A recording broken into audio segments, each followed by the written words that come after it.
Hey everyone, welcome back to the channel.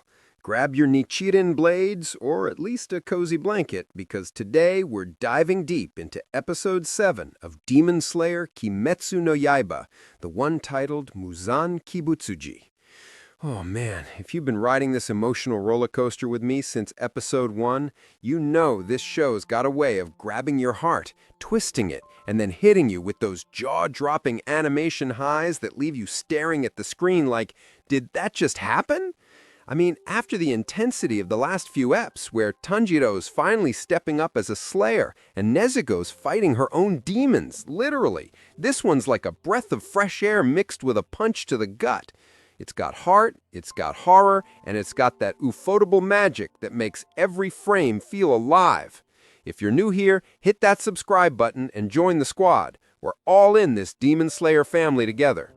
All right, let's talk about this episode without me ruining a single surprise for you, but trust me, I'll paint every gorgeous, terrifying detail so you can feel it all over again or get hyped to watch it fresh. Picture this. The episode kicks off right where we left off, with Tanjiro still in that misty, moonlit town, his senses on high alert after tangling with those creepy, shape-shifting demons. You can almost feel the chill in the air through the screen, the way the fog rolls in thick and heavy, muting the colors just enough to make everything feel off-kilter, like the world's holding its breath. Tanjiro's there, sword at the ready, his haori fluttering slightly in the breeze, and he's piecing things together, that sharp nose of his picking up scents that no one else could dream of. It's these little moments that get me every time, how the show is not afraid to slow down and let you sit with Tanjiro's kindness, even when the night's crawling with danger. He's not just slashing through problems, he's feeling every loss, every echo of his family's tragedy in the faces around him. And then, bam, the action ramps up in this narrow alleyway where one of those demons, oh, this thing is nightmare fuel, all elongated limbs and a face that's equal parts pitiful and predatory, lunges at him with these whip-like arms that stretch and snap like they're made of rubber and malice. The sound design here, chef's kiss, that wet, cracking whip crack every time it swings, mixed with the subtle whoosh of Tanjiro's water-breathing forms cutting through the mist. It's so immersive, you lean into your screen.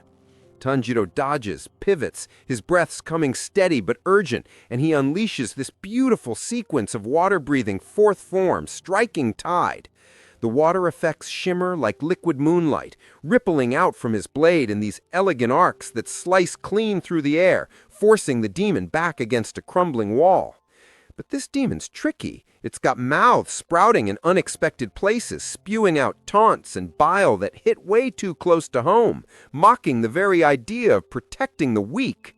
You see Tanjiro's eyes narrow, not with rage, but with that quiet resolve that's been building since episode 1, the kind that says, I've lost too much to let this slide. As the fight intensifies, the demon's desperation kicks in. Its body contorts in ways that make your skin crawl, arms regenerating in jagged bursts of shadow and flesh, each one aiming to wrap around Tanjiro like a noose. The animation team's on fire here. Every frame of that regeneration is fluid yet grotesque, with dark tendrils pulsing like veins under paper-thin skin. Tanjiro's not unscathed. There's a graze here, a near miss there that leaves him staggering for a split second, his uniform tearing just enough to remind you he's human, fragile in the face of these monsters. But he adapts, flowing into his forms with this graceful ferocity, the blade singing as it carves through the night. And just when you think it's down to one final clash, something shifts. The demon's demeanor cracks wide open. Its eyes, which were all sly hunger before, go wide with this raw animal terror, like it's staring down its own end times. Tanjiro presses, his voice steady but laced with that empathy that always floors me, asking about the one name that's been haunting the shadows, Muzan Kibutsuji. Oh, folks, the way the demon reacts, it's pure, unfiltered dread. It starts babbling, repeating, I can't say anything, over and over, its voice pitching higher, cracking like glass under pressure.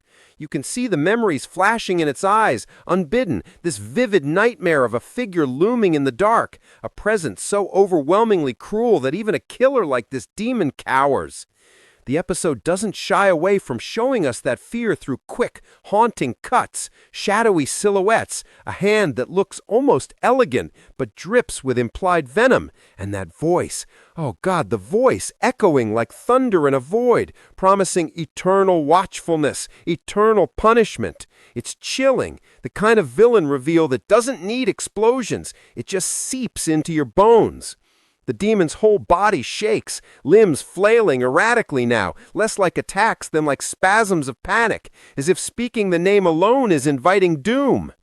Tanjiro, bless his soul, doesn't back down. He senses the truth in that terror, the layers of control and horror behind it all. There's this beat where time slows, the mist parting just enough for moonlight to catch his face, determination etched in every line, and he demands answers, not out of vengeance, but because he has to know, for Nezuko, for everyone he's lost. The demon lashes out one last time, a final desperate surge with those regenerating arms coiling like serpents, but Tanjiro's ready. In a blur of motion that's pure poetry, he channels everything, his training, his grief, his unyielding hope, into a decisive strike. The blade flashes, clean and true, severing the threat in an instant. The sound of it landing is almost anticlimactic, a soft hush after the storm. And as the demon's form dissipates into ash and echoes, you feel this weight lift, but it's bittersweet, because victories like this always come with scars. Now here's where the episode really tugs at your heartstrings. It shifts to this quiet aftermath, back at the source of the horror, a young family home shrouded in that same oppressive fog. There's this young guy, Kazumi, who's been waiting, hoping against hope, his face a mask of denial cracking bit by bit. Tanjiro walks in, battle-worn but gentle, and they share this moment that's so raw, so human, it hurts. Kazumi's grappling with the unimaginable loss of someone he loved deeply, his voice breaking as he accuses, lashes out in grief, and Tanjiro just listens. He doesn't defend or explain right away. He sits with it, his own pain mirroring back in silent understanding. And when the truth settles, heavy as stone, Kazumi collapses into sobs, clutching at remnants that the night stole away. Tanjiro's there, offering not platitudes but presence, a hand on the shoulder, eyes that say, I know this darkness too. It's these scenes that elevate Demon Slayer beyond just epic fights. They remind you why Tanjiro's journey matters. He's not slaying demons for glory. He's fighting to reclaim pieces of humanity that monsters try to devour. As the mist clears with the first hints of dawn, there's this poignant exchange. Kazumi, through tears, apologizes for his earlier harshness, seeing now the calluses on Tanjiro's hands, the toll of endless training and loss. Tanjiro waves it off with that soft smile, the one that carries all his family's warmth, and leaves out, leaving behind a spark of resolve in Kazumi's eyes. The camera lingers on the town awakening, colors warming as sunlight pierces the gloom, symbolizing that fragile hope pushing back against the endless night. And woven through it all is this undercurrent of Nezuko's growth. Without giving anything away, her role in the fray shows just how far she's come, a fierce protector in her own right. Her muffled growls and determined leaps add layers of emotion that had me tearing up. Wrapping this up, Episode 7 is a masterclass in balancing pulse-pounding action with soul-crushing feels, clocking in at around 24 minutes that fly by but stick with you forever. The score swells in all the right places, those haunting strings during the demon's breakdown, the triumphant yet melancholy flute as Tanjiro walks away. And the voice acting, Natsuki Hane's Tanjiro nails that blend of steel and softness every time. If this doesn't have you rooting harder for our boy and his sister, I don't know what will.